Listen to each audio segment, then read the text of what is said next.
Welcome, everybody, back to the Nuggets of Gold podcast and YouTube channel. So if you were not aware, Jimmy Garoppolo was just named the starter for next week against the Bears, and it really didn't seem like that was going to be the case after some of the post-game comments by Kyle Shanahan.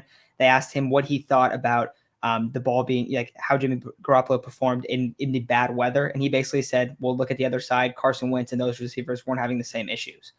So when he said that, I figured, okay, that's probably time that this kind of means like, okay, they're going to move on from Jimmy G. But he's already named the starter for next week. And it is not because Trey Lance is injured. Trey Lance is expected to start practicing this week, and they are naming him the starter. So to me, this doesn't make any sense at all. I think there are two areas where it makes more sense to start Jimmy Garoppolo, and that's if you look at Jimmy Garoppolo's passing in the short to intermediate area. He's a much more accurate quarterback there, and his just overall understanding of the offense. Outside of that, it doesn't make any sense to not turn the offense over to Trey Lance. Trey Lance, as we've seen in his one start, his preseason games, his reps, what you've seen at practice, what you've heard about at practice, what you've seen from his college film, he is a much more explosive player. They're going to push the ball downfield a lot more. He's going to pick up third downs with his legs. The Arizona game was the worst performance by the 49ers offense, I think, all year. And I thought he did a pretty good job of keeping them in the game. When Jimmy Garoppolo started, a lot of these starts where it looks like he looks really bad. He can't complete the balls on third down.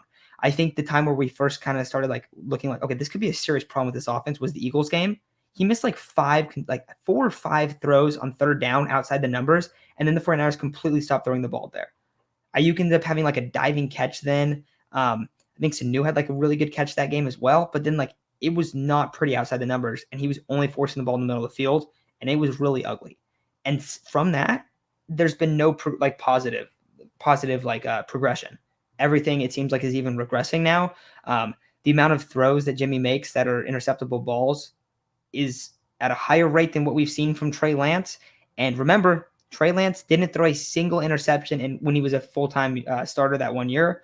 He did play an additional game last season, just one game, and he threw 2 picks in that game. A little bit different, not really an off-season. They just kind of played one game, really weird. But in his full season starting, he didn't throw a single interception. Against the Cardinals, he threw a pick. He wasn't really forcing the ball. He was a bad throw.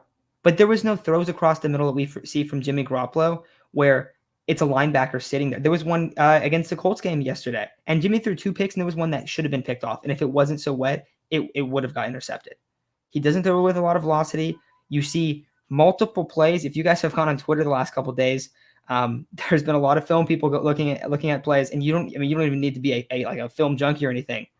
Sanu's wide open on the interception that was thrown to Xavier Rhodes to Debo. Wide open for an easy touchdown. There's another play where Brandon Ayuk turns the safety to the sideline. He's running he runs a little out move, and then he runs a post across the middle of the field. Wide open. No one there. No one even close. And Jimmy Garoppolo just stands in the pocket and waits for the pressure to get to him. The 49ers offensive line right now is graded as the 4th least amount of pressure allowed in their dropbacks. The offensive line, while the right side was really bad in a couple games, overall, it hasn't been terrible. I mean, when you're 4th in the league and the rate that that pressure is coming, that's pretty solid. The wide receivers, Debo Samuel has been one of the top receivers in the league. Outside of that, there hasn't been much, but the ball's not really getting pushed around. So it's really tough. Elijah Mitchell's been a bright spot. The offenses look bad, but a lot of this comes to Jimmy Garoppolo. There was a chart done by PFF, and I'm not very big on PFF stuff. I just think that a lot of it is subjective, but this was a little bit different. This is based on throw charts and where Jimmy Garoppolo is throwing the ball, when there's nearest defenders and people are getting hands on the ball. He has the most risky plays and the least amount of explosive plays, which is determined by where he's throwing the football in the field. So if he's throwing it all short, which he has, basically this year he's completed a handful of passes that haven't been under 10 yards or within the tackle boxes. It was 4 going into last night's game. That is really, really low. So defenses are just teeing off on him. And that's where where he's not pushing the ball downfield. That's where the guys are running wide open. And we saw when Trey Lance was playing, they're pushing the ball downfield a lot. Yes, it's not as pretty. You don't get the easy completions, but and this isn't, I haven't even talked singularly about developing Trey Lance. That's the biggest thing of this all. If you go and you develop Trey Lance, you get him a lot of like the rest of the season. One, I think it gives the Niners a better chance to win. I think many people believe that. I feel like almost the entire fan base believes that at this point, and it's developing him. Lamar Jackson, he got a half season, came back the next year, and he won the MVP. Now we're looking at Lamar this year, and Lamar might win the MVP this year. Like he's in the discussion of it. He is. You have to follow like what good organizations do with quarterbacks. I've seen some people tweet like, "Look, Kyle, like there's a human element to this. Your team's dead. Like you need to bring in a guy that can change it, that can flip the script. They can't just go and like score really quick anymore.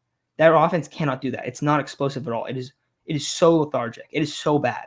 So to me, Trey Lance must start.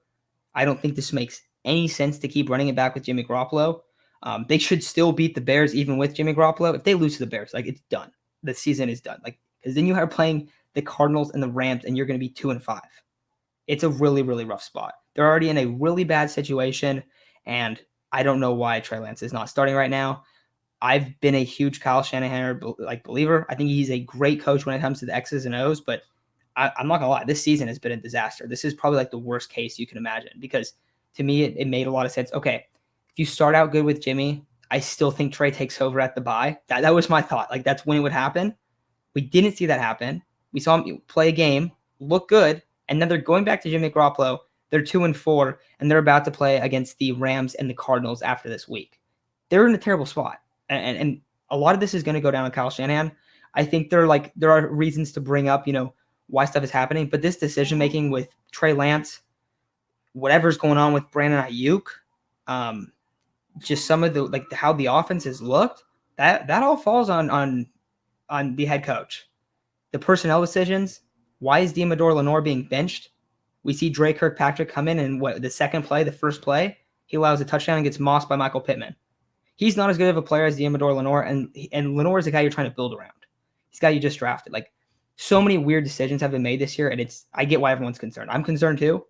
And it's a really rough spot right now for the 49ers. Trey Lance, I have a ton of faith in Trey Lance.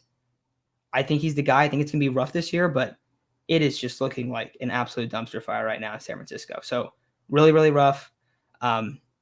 It's so surprising too. Like after going into this year, I had a lot of faith. Maybe not like for them to be to go and win it all. Like I've said that they should be one of the rosters considered to be a Super Bowl contender, but their roster, their cornerback room, they have one injury and it's completely fallen apart. I thought they were going to make a corresponding move to go, get another corner there. They really didn't outside of Josh Norman, who granted hasn't been terrible, but the third down defensive play calling has been really bad. And a lot of their strengths are being masked right now because of poor execution on offense or on defense. The secondary just getting absolutely destroyed. The front seven is great, guys, but you can't do it if you're that incomplete in the secondary. So it's looking really bad right now. We'll see how it turns out, but really rough spot. Let me know what you guys think. Do you guys think Trey Lance should start? I think it's a no-brainer. I'm very surprised that it's not happening, but let me know what you guys think, and I'll talk.